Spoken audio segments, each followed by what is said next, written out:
So I have a couple of minutes before I have to go pick up my kids. My name is Anna with waitstaffwisdom.com, helping you kind of get over the hurdles of becoming a new server or polishing your skills so that you can become a strong server and start making more money every shift. So making more out of your time while you're working at the restaurant. And I just was thinking on my drive right now that about the 2 times that I have spilled drinks on customers. One was when I worked for this fancy restaurant in Colorado.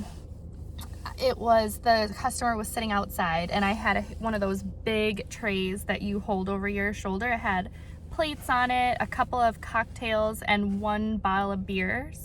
The bottle of beer was sort of in the middle, kind of towards the side.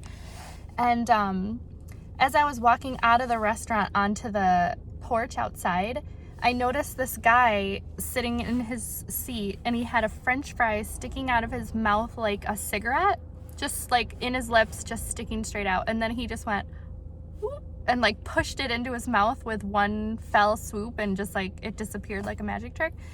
And I just caught it out of the corner of my eye as I was walking by, and I just thought like, oh, that's silly, like look at that guy. And for some reason, when I walked by him, just the bottle of beer on my tray just tipped to the side and laid sideways on my tray. So as I walked past that guy, it was just a stream, like a waterfall coming down, that soaked him from the back across his neck to the front. I didn't even know it happened until I walked by and I kind of heard a commotion behind me. So I like turned with my tray and just saw that he was like chewing his French fry and just soaked.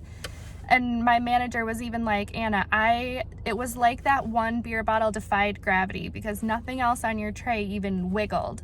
And it just tipped over and spilled on him. So I just was like, I am so sorry. Like, let me drop this off and I'll be right back. And, I just apologized profusely. And luckily he was a really nice guy, like obviously a goofball with the French fry thing. And he just like laughed it off, and it luckily wasn't a big deal. But I had, a great relationship with my managers and my other coworkers. So everybody helped me like take care of my table, deliver all my food, and take care of this other guy who wasn't my customer.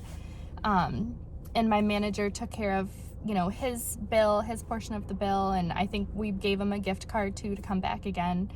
So, I made this mistake, and my team helped me make it right. And I apologized to the guy, and it ended up not being a big deal, even though it's super embarrassing for me. I couldn't imagine getting a drink spilled on you, but I know for sure if it were to happen to me now, I would be really kind to the server, because obviously they don't do that stuff on purpose.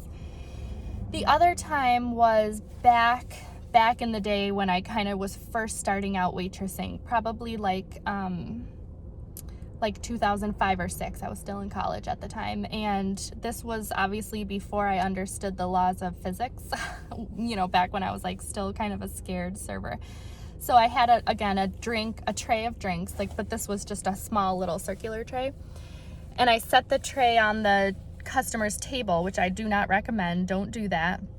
And it was kind of on the edge of the table. There wasn't enough room for me to put it all the way on the table. So like a portion of the tray was hanging off, and there were, maybe like 6 or 7 drinks on the whole tray. So I started one by one taking the drinks off the tray and putting them onto the table in front of the customers.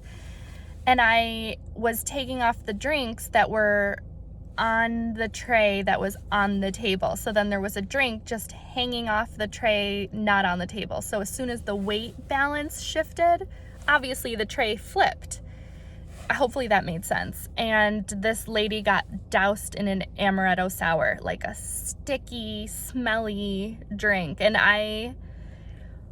when that was all over, I think I went in the bathroom and like cried a little bit, because it was just, that was back when I first started waitressing, and I was so anxious and so like, that was just too overwhelming for me. It was too much. But again, with her, I was super nice, obviously, like very, very apologetic, embarrassed. She could tell, and thank goodness again, she was a really sweet lady, and didn't hold it over my head and wasn't mean. And again, in that situation, I had a great relationship with my manager and some of the other coworkers that I worked with. So again, they helped me like pick up my mess, get the lady all fixed up, get her everything that she needed, and continue service, because of course it's busy when something like that happens. So, you know,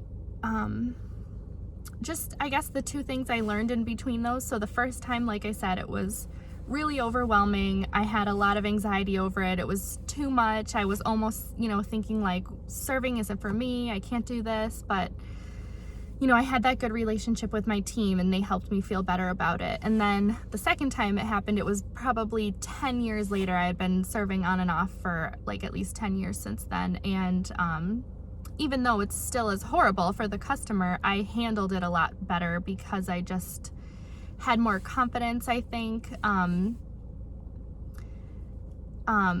Yeah. But basically what I'm trying to say is shit happens when you're serving. I mean, you're gonna make mistakes and it's gonna suck, you know, sometimes. But what I also learned is it's not heart surgery. Like, we are literally not dealing with people's life or death situations. So, like getting a drink spilled on you, yeah, it's awful.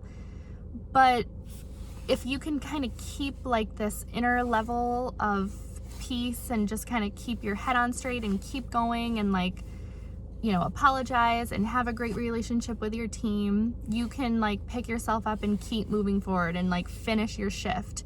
It doesn't have to ruin your whole night. So I guess also what I'm trying to say is just like managing your energy. So, you know, mistakes happen, but how resilient are you gonna be when you make mistakes? Are you gonna be able to like face the mistake head on, take full responsibility for what you did, do what you got to do to make it better, and then move on, like mentally and emotionally? Or are you going to let it hang you up, ruin your whole day? Then your integrity is off for the rest of your tables. It impacts all your tips for the rest of the night, and you end up going home and it is just the worst day ever. You know, so managing your energy is huge, and managing your relationships with your staff and your coworkers are huge when, you know, that inevitable time comes that you make a mistake. And I've made lots of other mistakes that I'll, you know, let you know about. I've dropped plates of food in front of people, ring in the wrong order, forget to ring in orders, you know, it happens. But there are things that you can do to buffer those mistakes so that they don't like kill you and, you know, it doesn't completely ruin your day or your week. So that's all I have for now. I got to go pick up my kids. I just got here a little bit early and wanted to let you know about this memory I was having about spilling drinks on people. And I sometimes wonder if they ever think of me and that time they got soaked at when they tried to go out for dinner. But I'm Anna, and just like to share some of my waitressing stories and kind of how I get through the days sometimes. So waitstaffwisdom.com is where you can find me.